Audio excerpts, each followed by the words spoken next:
What is the subject of the story you are now writing? Another crime for Dupin to solve.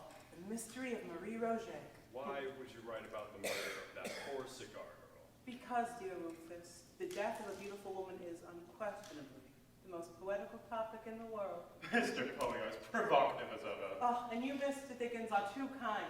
Are you enjoying your visit to Philadelphia? I confess that today is a high point. Ooh, then you are in trouble.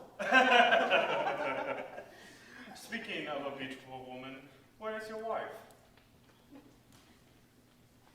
Oh! Ah! Oh, my darling! What has happened? Oh, Eddy, this is a costume for my performance. Oh, well, you scared the Dickens out of me. Welcome, Mr. Griswold. Thank you. I am delighted to be a guest among such esteemed company. In fact, I was just saying to... Mr. Charles Dickens. It is a pleasure to meet a writer of your caliber. The honor is mine, Mrs. Poe. Tell me, have you read my stories? Of course, and do call me Virginia. And how do my stories fare against your husband's? Not quite as melancholy, but ever as much well-crafted. My wife, the diplomat. It is a skill you have yet to master. My daughter is a voracious reader. Good thing she married a writer. Are you as much of a critic as your husband? No one is as critical as our Eddy. I confess his brutal analysis of Barnaby Rudge did sting. He said you placed yourself in a dilemma from which even your high genius could not extricate you. I'm sure Mr. Dickens found my honesty refreshing. Yes, thank you for referring to me as a high genius. Emphasis on genius, I hope. My reviews should be taken as professional, not personal aspersions. Why cast aspersions at all? Surely there are constructive ways to write reviews without annihilating other writers. Mr. Dickens, I have similarly been the recipient of his scathing reviews. Oh, only when deserved, Rufus. Only when deserved. Are you a fox with sour grapes, Mr. Griswold? Not in the least, sir. I take issue with the manner he dissects the work of others in contrast to his elevated sensitivity when his own is critiqued. Huh. Virginia, tell our guests the purpose of your bloody wedding gown. I am Lucia of Lammermoor. From Master Donizetti's new opera. After you read of it in the paper, I wrote Mr. Donizetti that I might learn an aria as my anniversary gift to you. She has worked diligently in secret for weeks. In the opera, Lucia is about to unhappily marry Arturo. This is because she is in love with another man whose name is Edgardo. Mr. Donizetti named her lover Edgar. Yes, my darling, of Ravenswood. The song I have learned occurs after she has stabbed her bridegroom and has lost her mind. Well, good thing the bridegroom is not the one named Edgar. Otherwise, I might worry for your safety, Mr. Poe.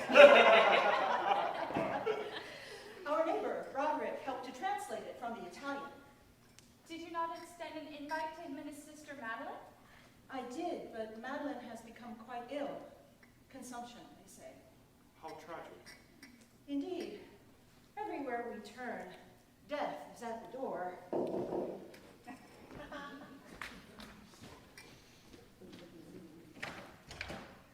How's it going, Eddy? Today is a day of celebration. You were not invited. This is not a social call.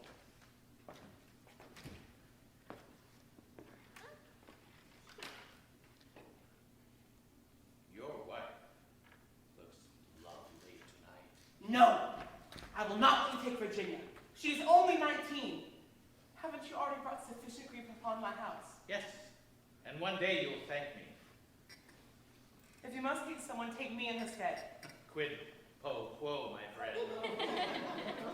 What do you offer? Anything. Everything. I can't imagine a fate worse than her death. I can. One cannot escape destiny. If you take her, I shall kill myself. Ever the drama queen. Today is not your day to die. I'll do it. This time, I mean it.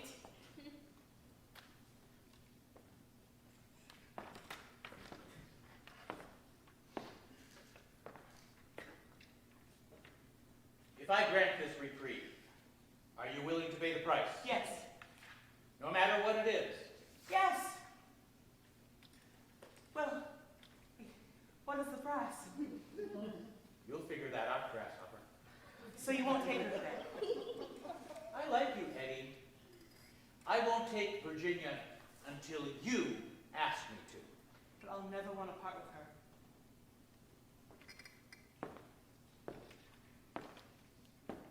In time, you shall see, my friend. In time.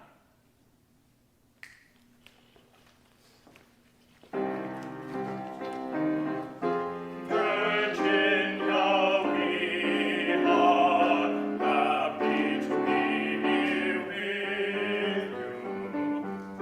Edgardo, happy anniversary.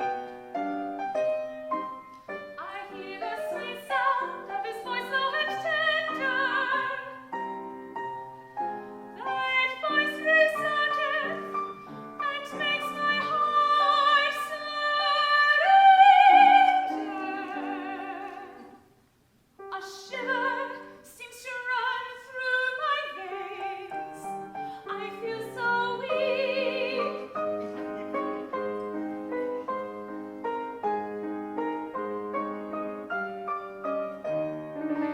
Alas, look where the spectre divides us, standing between us. Alas, alas, see the spectre. It divides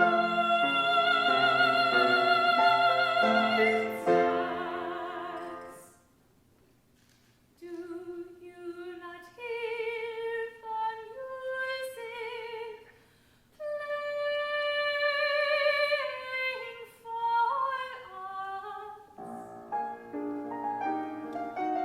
I am so happy. Edgardo, I am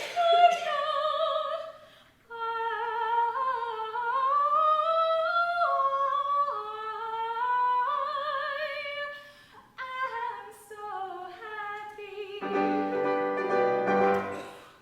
Joy beyond expression. Happy am I.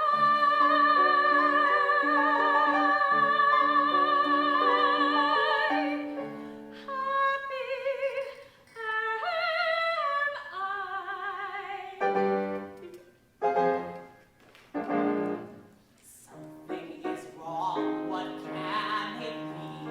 The strangest sensation has come over me. Can this be real? Can I finally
Oh,